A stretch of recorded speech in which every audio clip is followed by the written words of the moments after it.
Welcome to Insanity Fair. This is the third part of my series on competitive consumerism, and today I'd like to talk about the effect that competitive consumerism has on the goods that are consumed. And I'd like to analyse two things that I've seen in this connection. One story from New York about 7 or 8 years ago, and one story from Milan a few months ago. So, the New York story first. I was visiting a friend of mine who is Welsh, actually, British, and he'd been living in New York for a long time. And we were at the Manhattan side of the Brooklyn Bridge, and near there is a pub which is a perfect copy of an English pub. As far as I know, it might actually even be an English pub which has been dismantled and taken to New York. Or maybe it's been built by the same architects who specialise in doing pubs in Britain, I don't know, but a perfect copy, particularly of a large London pub. And so we went into this pub, the idea being to have a drink. I think it was something a bit nostalgic. Anyway, we went in there and it was admirable, except that there was one thing that was different, apart from the fact that it was full of Americans, of course. But behind the bar, where in an ordinary English pub, you would have a fairly limited range of spirits and other drinks available, usually hanging in optics so that people can take out single measures. There was this vast range of bottles of all kinds of exotic drinks, hundreds of them on shelves. And the reason for this soon became clear, because in front of us, before we could get to the bar and be served, there was a group of young go-getters, Wall Street types, in their 20s, sort of, men in expensive suits and power-dressed women, and they'd obviously just finished work and they were going for a drink together after work. Fine. Now, the problem with this was that they were in the throes of this competitive consumerism. So when the first one was asked what she wanted, she said, "Now let's see, I'd like a white port with a Calabrian olive stuffed with anchovies and pimento, and on the side and on like this." And the others all stood around grinning.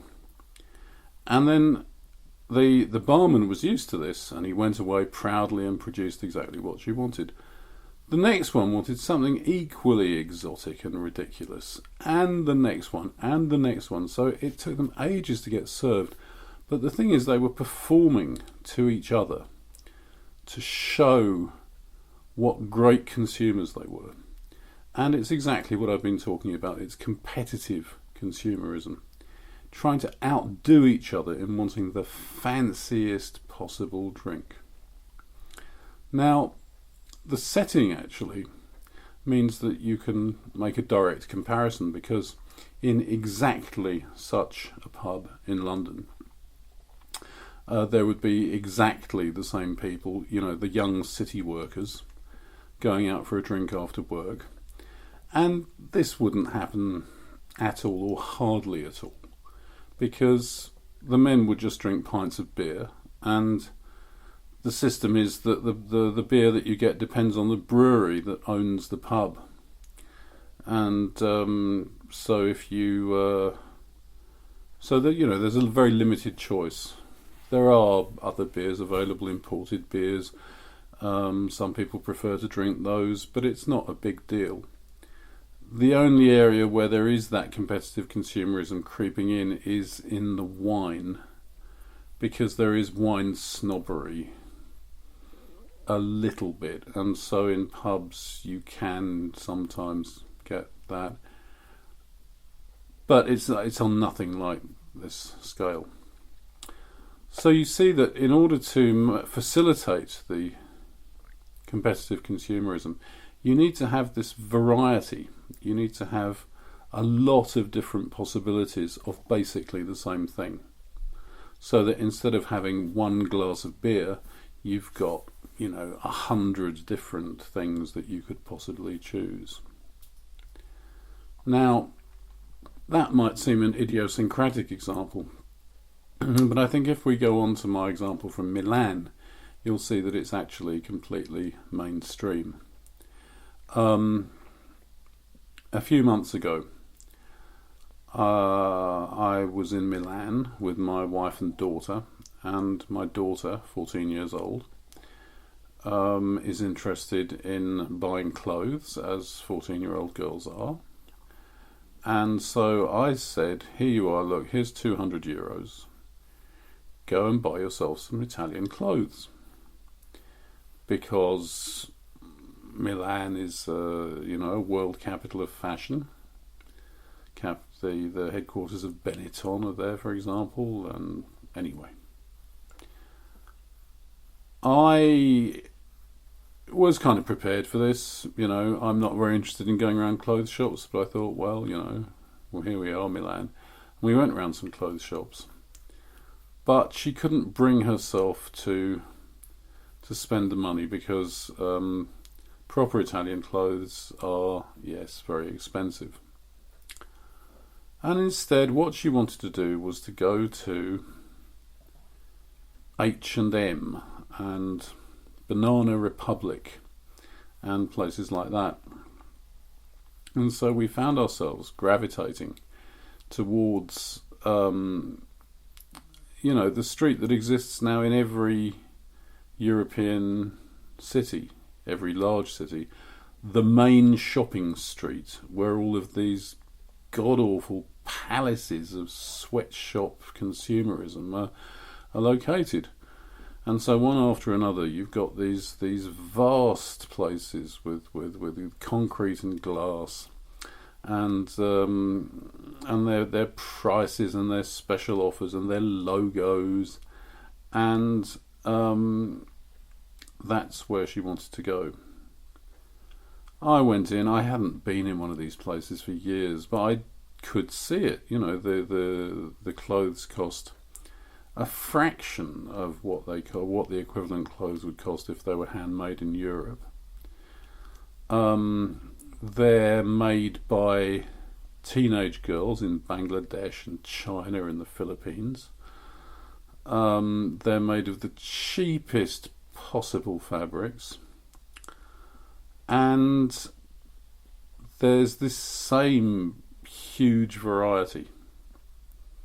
The one that we were in, I've forgotten what it was, but it had a sign up saying that they had new clothes every day, I think. Every day there was something new.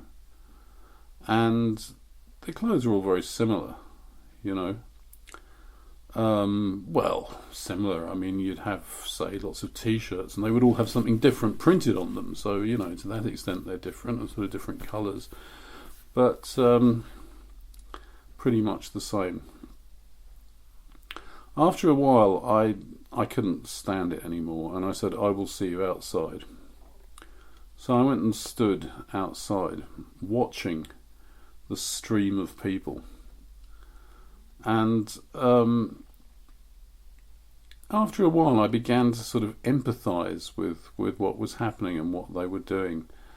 There were some foreigners, some tourists, but this was mainly just ordinary Italians, ordinary Milanese. And they could have been anywhere, in that you'd find exactly these same shops with exactly the same things in them in Paris or Berlin or wherever it is. But the thing that I couldn't help accepting after a while was that they were happy. They were blissfully happy. Because this experience is, it's not that expensive, for one thing, which I hadn't really realised, that you would go to these places because they're so cheap. And you get this brand experience, because what people really seem to like is the bags. They come out and they have these new carrier bags, which have the logos, the names of these places written on them in their beautiful typography, crisply printed. And it's new, and it's only going to be new that day, and as soon as you've taken it home, and it'll look used. But as you come out, there you are, and you might have 3 or 4 of these things. And it's not just teenage girls, it's whole families of people out there having this blissful experience. But from the point of view of the goods, it's the same thing. I remember years ago I lived in Wales, and it was very remote, and there was a shop where the locals went. It was a farming area, rather similar to here where I'm living in rural France, actually, with cattle. And this shop sold clothes as well, so you didn't have to make the long journey to Cardigan or Aberystwyth or wherever it was. And I remember buying a pair of trousers in this shop, and I said, "Have you got any trousers?" They said, "Yes." And I said, "Oh, good." They said, "Yes. You want brown or green?" And that was the choice. I think that's a reasonable amount of variety, actually, trousers. But that is clearly not what competitive consumerism demands. It's not what competitive consumers demand. What they want is that plethora of pointless choices. They want all of these goods which are actually as equivalent as really makes no difference. But they want to be able to show off that they have expressed themselves by choosing something which is slightly different to what their friend has. And so this creates this whole economy of pointlessly different goods. It's an example that's often given in America, actually, as an example of the advantages of the capitalist system. People say, "Oh, in my supermarket there are 120 brands of toothpaste." Well, who needs 120 brands of toothpaste? And what about the people in the world who don't have clean drinking water, or who are living in some shack somewhere? Filling people's minds with this sort of nonsense. No, it's not. That's not a fair way to put it. It's people themselves, it's the consumers themselves who fill their minds with this sort of nonsense. It's demand driven. It's human nature, as I've said before, to some extent. But anyway, in the next part, we'll talk about the effects that this whole process then has upon people themselves.